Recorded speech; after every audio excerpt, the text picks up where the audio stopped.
Hey, welcome to Marvel Monday. My camera's no longer tilted. That's good. I'm recording this. You're not gonna see this till Monday, but I'm recording this in between, Pick 10 wild card number 5 and 6. 4 and 5, my bad. Because after Battlefield Earth, I needed to watch something good. So we are doing, for Marvel Monday, Blade, the first one. So, Blade seems to get ignored when talking about African American superheroes. Oh, look at Black Panther. He's the first African American superhero. What about Blade? Even before that, no one wants to talk about this. What about Steel? He was the first African American superhero. Get a movie. I'm just saying. But Blade really started it. If it wasn't for Blade, we wouldn't have X-Men. We wouldn't have Spider-Man. You know, there wouldn't be all those kind of movies. Fantastic Four, maybe. But Blade started that. Alright? Wesley Snipes is Blade. And not to do anything, but I like all three of these films. Yes, even Trinity, which was the first of the Blade films I saw. Why? Well, I knew about Blade, but I wasn't really interested in the movies until the third one because of Triple H. As a wrestling fan, it piqued my interest. And that's the one I always watched. And I still think it's a good movie, despite other people thinking it's not. But this was the first Blade. And this movie's really good.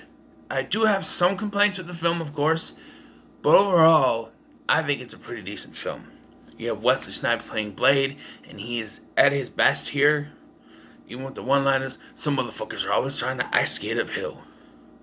Motherfucker, are you out of your mind? You know, just, he's fantastic. Chris Christopherson is Whistler.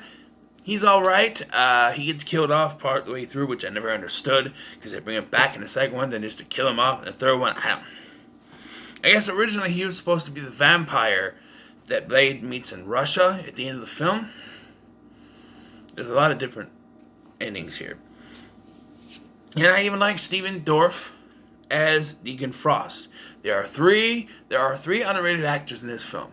The first is Kenny Johnson, who is the intended victim or supper for the vampires at the beginning of this film when they go to the club and he's like dancing and then blood starts spurting down. They're gonna eat him, but Blade shows up and kicks everybody's ass in a kick-ass fight scene. Kenny Johnson was the victim. Donald Logue plays Deacon Frost's right-hand man. Yes, he's a little overused, and why the fuck does he didn't just die? He's set on fire. He gets his ass kicked in this movie, but keeps coming back, and then he ends up dead. But you know, and then of course Stephen Dorff is Deacon Frost. I think he's a decent villain. His plan is to get La Magra so he can become the Blood God. Now, if you know what he's trying to do, and then you get to the end of this, and you're saying this is nothing like he said it was going to be, it's because originally he was going to be a literal blood god. He was going to have blood swirling around him, and he was going to be all, you know, and all that.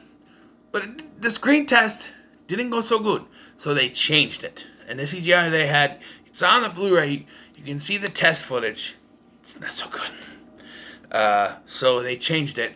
There is still a little bad CGI to cut off his arm, and he cuts him in half, but it grows back, and the CGI in this is really dated, but the fight choreography is good. Most of the practical effects work really good in this film. You have Karen, who is not actually a love interest, but an ally, especially after Whistler dies. She becomes an ally trying to find a cure for Blade. Blade was born after his mom was bit. He was born C-section, and he has all the vampire strengths without any of the weaknesses, which is pretty cool. He can walk during the day, you know, silver and garlic and holy water won't affect him. That's pretty cool.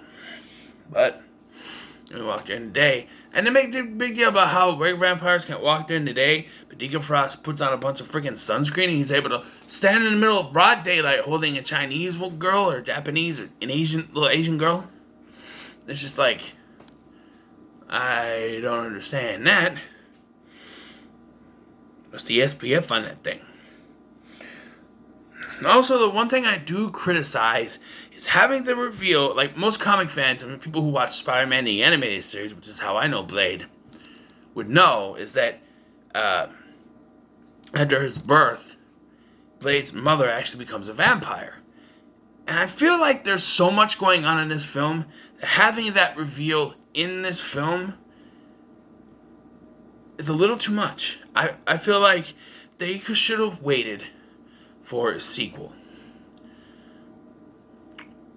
I know they didn't know there was going to be a sequel, so there's that. But I think they should have waited for a sequel because, not to spoil, I already kind of spoiled the ending thing, but so in the Spider-Man the animated series and maybe various other stuff, she was the queen of vampires by this point, by the time that he's an adult. So what if? The original ending to this was Blade and Karen, they're standing there, and there's going to be someone in a trench coat standing in the distance, and that was going to be Morbius. In broad daylight, I don't know. If they were going by what the Spider-Man animated series did, he was human during the day and a vampire during the night. Maybe that's what it was, but that was going to be it. If they had worked with this, if they had waited for Blade, the reveal of Blade's mom till the second film, what they could have done is they could have had, after Deacon Frost's death, you have them separate. Instead of the Russia thing, you go to Romania. And you have someone, a female, shrouded in shadow, being told by one of her vampire subordinates that Deacon Frost failed. Frost, my queen, Frost has failed. And so she says, send Morbius. And that is the second film. And in the end of that film, as he's about to kill Morbius, you have her show up and reveal herself as she rescues Morbius. And then the third film is him trying to figure out a way to defeat his mother without killing her, and also take down Morbius, two kind of villains there, to finish up the trilogy. All the villains connect, whereas each villain in this trilogy that we have doesn't connect.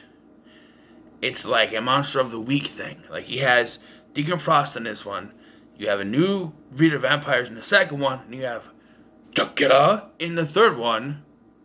There's no connection. If you did it this way, and the ultimate villain was intended to be his mother, I think it would have worked better.